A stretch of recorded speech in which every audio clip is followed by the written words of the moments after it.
certain species of scientists that I refer to as being naturally obsessed. There's this itch or this anxiety that you have that can only be supplied by knowing. What gets me to work every day is that maybe today I'll have the answer to this question, and then I'll have more questions that I'll be able to ask.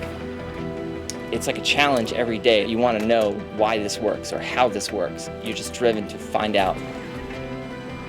One of the best things you can do as a scientist is suffer from obsessive-compulsive disorder so that you become obsessed with the problem and can't stop working on it until you get to your answer.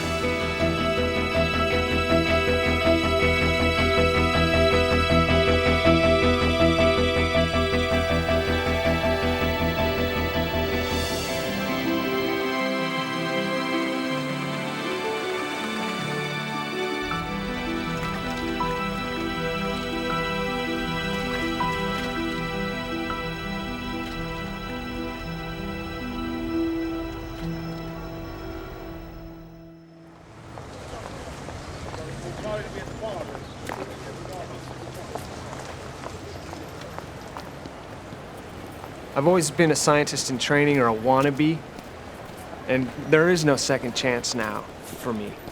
All my bridges are burnt. This is the last one. No, I was thrown out of the lab that I used to be in.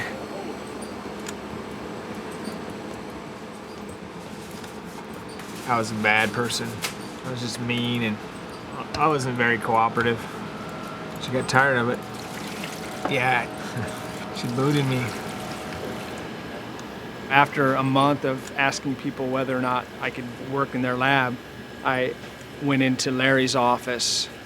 I told him, hey, I'm a student, I need a professor, I'm a loose cannon, I got no cash, I'm guaranteed to cause you problems, right?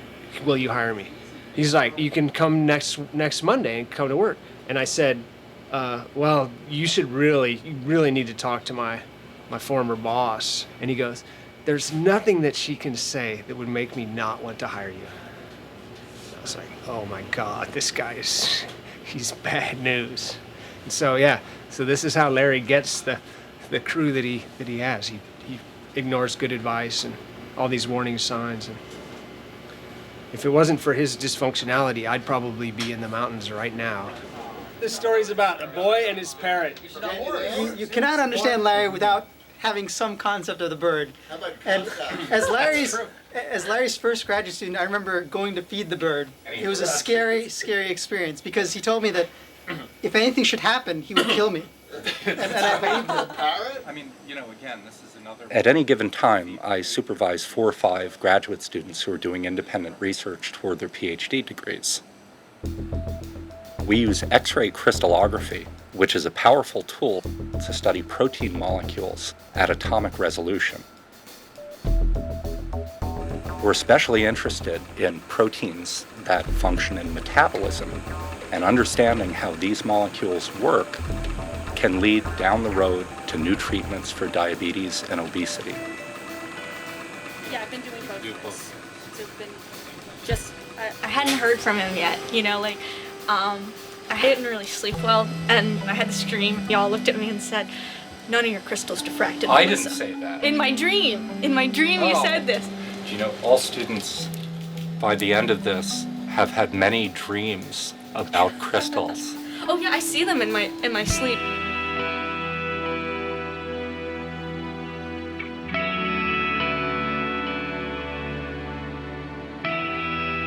The goal of this is to try and get crystals. That's goal 1. But goal 1 falls down completely if goal 2 isn't met, which is the crystals diffract. That's when you expose them to X-rays that you get these diffraction spots. And crystallization, and whether they diffract or not, seems to be a black art, and there doesn't seem to be much logic in it. These people couldn't get their protein to crystallize, so they added pickle juice to the drops from the Sweet and Snappy Vlasic brand. Does that make sense? American brand, yeah, they're great. Classic. And they found that without 1% pickle juice, they didn't get any crystals. So you just have to try everything. Hey, Gil. It's organized according to the heavy atom. What do I say to someone who's like, why are you doing this? I do it because it's interesting. I mean, where else do I have these opportunities to sit around all day and think and come up with an experiment that I think is cool and then do it, right? I mean, just thinking about how things work and how to test different ideas and to come up with better ways to do things that's just cool. What's exciting is just the grand picture. It's the big ideas. The possibilities are endless.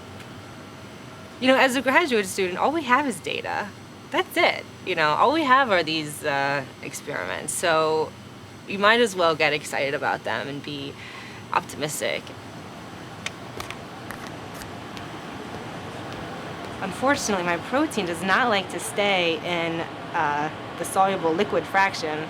It ends up it's unhappy, and it ends up just falling out of solution. Maybe just a tiny bit has come out, and I've got a lot to work with. Oh, that's trace amounts, my dear. Trace amounts? Trace amounts, dude. You're a crystallographer. There's nothing there. Keep going. No, seriously. Well, I am gonna keep going. Yeah, that's good. All the crap is falling out. No. This is, I'm 90% sure this is the same problem I've been having. We'll see what happens. Sometimes students are surprised at how much it takes to do this, and that there are so many failures before one gets to a success.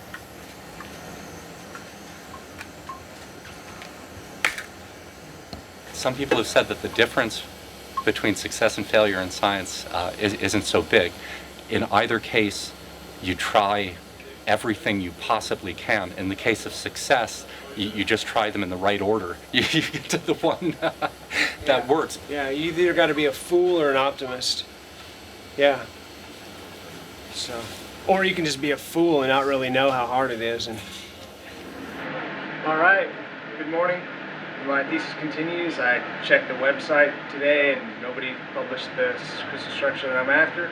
And so, right now, I'm going to start $1 million experiment. Bacterial strain 790. This is the one I'm going to graduate with.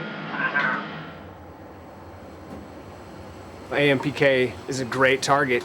Lots and lots of people want to know what it looks like, and I'm here. Larry's paying me, got all this expertise, man. For my thesis project, I'm trying to discover how AMPK works. It's a switch that turns our appetites on and off. How does this switch work? How does it know we've run out of energy and need to eat? This is an alpha RD construct. Yeah, this is the one. So these two plasmids are going to form molecules that come together in the cell, and I'm going to get crystallizable material. What does it look like, and how does it work? That's what I need to find out before anyone else. If this thing goes, I'll have more opportunities than I ever dreamed of. And that's not an over-exaggeration. This is the one that's going to get me out of here. RTB 1610. It's going to lead to diffracting crystals. The first step is to modify the protein so that he can produce crystals.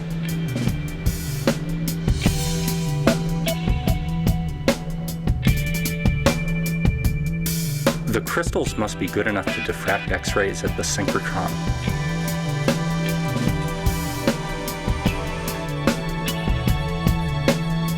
From the information in the diffraction pattern, Rob has to calculate the structure of AMPK.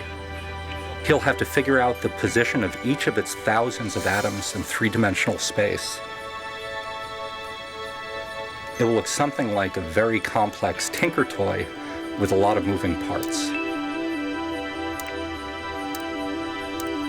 When we finally know what it looks like, we hope to discover how it works.